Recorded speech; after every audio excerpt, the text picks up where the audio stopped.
சீரியல்களின் full எபிசோடுகளை Sun டிவியில் ஒளிபரப்பான உடனே எக்ஸ்க்ளூசிவாக சன் நெக்ஸ்டில் மட்டும் ஃப்ரீயா பாருங்கள். யாரு என்னவா?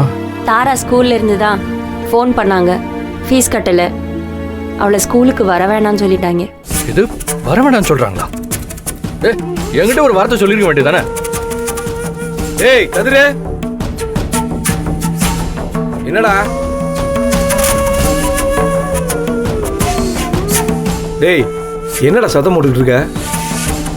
தாரா ஸ்கூல்ல ஃபீஸ் கட்டலையா அண்ணன், அதனால ஸ்கூலுக்கு வர வேணாம்னு சொல்லிட்டாங்க. இதை அவன் என்கிட்ட சொல்லவே இல்லை பாரு. ஏங்க இப்ப எதுக்கு கத்திக்கிட்டு இருக்கீங்க? ஃபீஸ் கட்ட என்ன வழின்னு யோசிங்க. அதை விட்டுட்டு பழைய மாதிரி குதிக்கிறது கத்துறதுன்னு ஆரம்பிக்காதீங்க. இருக்கிற நகையும் கழட்டி கொடுத்தாச்சு, அவர் அமைதியா வாங்கி வச்சிட்டாரு. இப்ப என்ன பண்றதுன்னு தெரியல. முதல்ல சொல்யூஷன் தேடுங்க. சத்தம் போடுறதுனால சங்கடப்படுறதுனால சொல்யூஷன் கிடைக்காது.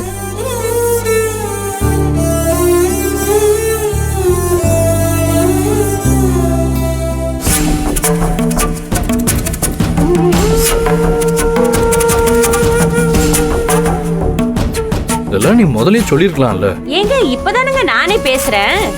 இப்ப எதுக்கு கத்திக்கிட்டு இருக்கீங்க? சரி, இந்த உன்னோட அக்கௌண்ட்ல ஏதோ காசு வச்சிருந்ததா தாரா சொல்லிட்டு இருந்தாளே, அதையாவது வச்சு கட்டலாம்ல இப்போதைக்கு. அந்த அளவுக்குலாம் நான் இன்னும் சம்பாதிக்கல. ஃபீஸ் கட்டுற அளவுக்குலாம் என்கிட்ட காசு இல்லை. அதுவும் யோசிக்கவே இல்லை. வீடு இருக்க நிலைமைக்கு மைண்ட்ல எதுவுமே ஓட மாட்டேங்குது.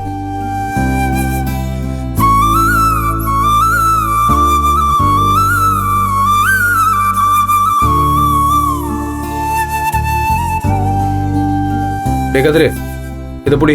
முதல்ல போய் அவளுக்கு ஃபீஸ் கட்டு வந்துரு. டேய் இது எனக்கு என் மாமியார் கொடுத்த பணம் தான்டா. முதல்ல கொண்டு போய் ஸ்கூல் ஃபீஸை கட்டிட்டு வா, அப்புறம் எதுவாக இருந்தாலும் பேசிக்குவோம். வாங்கிக்கோண்ணே. புடி. எங்க இருங்க. வேணாம் மாமா, அவர் பிள்ளைக்கு அவர் ஃபீஸ் கட்டட்டும். இது அவரோட கடமை. அவர் கடமைய அவர் தான் செய்யணும். ஏற்கனவே உங்க அண்ணன் கிட்ட அவர் கையேந்தி நின்னது, அடிமையா வாழ்ந்ததெல்லாம் போதும். இனிமேலாச்சு அவர் புத்தியில அவர் வாழட்டும் மாமா. இது ரேணுகாக்கா அம்மா நீங்க பிசினஸ் ஆரம்பிக்கணுங்கிறதுக்காக கொடுத்த பணம். இதுல நீங்க பிசினஸ் ஆரம்பிங்க மாமா. எங்களுக்கு இது வேண்டாம். என்னம்மா பேசுற நீயே? இது என் மாமியார் எனக்காக கொடுத்த பணம் தான். இருந்தாலும் நானு சக்தி கதிரி எல்லாரும் சேர்ந்து தான் தொழில் ஆரம்பிக்க போறோம். அவனுக்கும் இதுல பங்கு இருக்குமா, அதான் கொடுக்குறேன். குடி. இல்ல, தயவு செஞ்சு வேண்டாம் மாமா. ஒரு சூடு போதும். இன்னொரு தடவை பண தப்பி பண்ணக்கூடாது. நான் காசு பணம் அதுக்காண்டி பேசல, சுயமரியாதைக்காண்டி பேசுறேன். இனிமே அவங்க தான் அவங்க குடும்பத்தை பார்க்கணும். அதுதான் சரியா இருக்கும். அப்பதான் கடைசி வரைக்கும் ஒத்துமையா சந்தோஷமா இருக்க முடியும். இந்த காசு பணங்கிறது ஊடால வந்துருச்சுன்னா மனசுல விரிசல் விழுந்துருமாமா. என்னம்மா ரேணுகா வீட்டுல இருந்து வந்த பணம்னு இப்படி பேசுறியா? என்னமோ அக்கா அக்கான்னு ஒண்ணுக்குள்ள ஒண்ணா பேசிக்கிட்டு இருப்ப, உருகுவ. அப்ப அதெல்லாம் பொய்யா? அதேதான். அக்கா அக்கான்னு கடைசி வரைக்கும் உருகணும்னா நடுவுல காசு வரக்கூடாது மாமா. அதுக்காண்டி தான் சொல்றேன். ரேணுகா அக்கா இங்க இல்லைங்கிறதுக்காண்டி நான் இப்படி பேசல. அவங்க இருந்திருந்தாலும் நான் இதைதான் சொல்லியிருப்பேன். அக்கா இருந்திருந்தாலே நான் சொல்றதா சரின்னு சொல்லிருப்பாங்க. கொஞ்சம் யோசிச்சு பாருங்க மாமா. நந்தினி, நீ தேவையில்லாம பேசி குழப்பிக்கிட்டு இருக்க.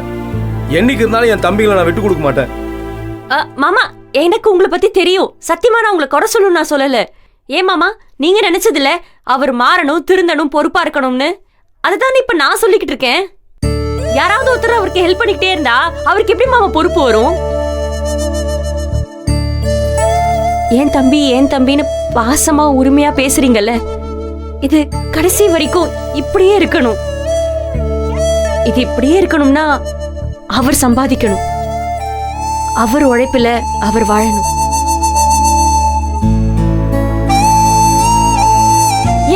ஒரு வார்த்தை போனை போட்டு எங்க அப்பா கிட்ட ஃபீஸ் கட்டுனா வந்து கட்டிட்டு போக மாட்டாரா? ஆனா எனக்கு அது வேண்டாம்.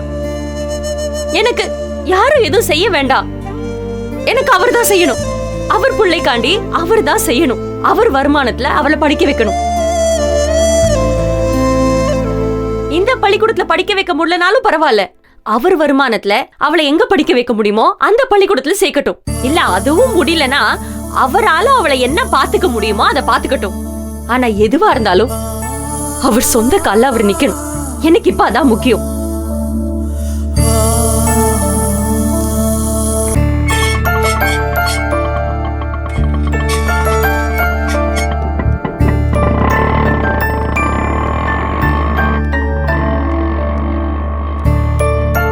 டே கதிரு, அவ எதுவும் புரியாம பேசிட்டு இருக்காடா. இப்ப முதல்ல எது முக்கியம்? போய் ஃபீஸ் கட்டுவா போ. இல்லைண்ணா, அவ சொல்றதுதான் சரி. இனிமே நான் பாத்துக்கிறேன். நான் பாத்துக்கிறேன். டேய் என்னடா சொல்ற? அண்ணா, 8 வருஷமா நான் பொறுப்பு இல்லாம இருந்துட்டேன். இனிமேலாச்சும் ஒரு பொறுப்புள்ள அப்பனா பொறுப்புள்ள புருஷனா வாழ்றேன். அதான் நான் இவங்களுக்கு செய்யற கைமாறு.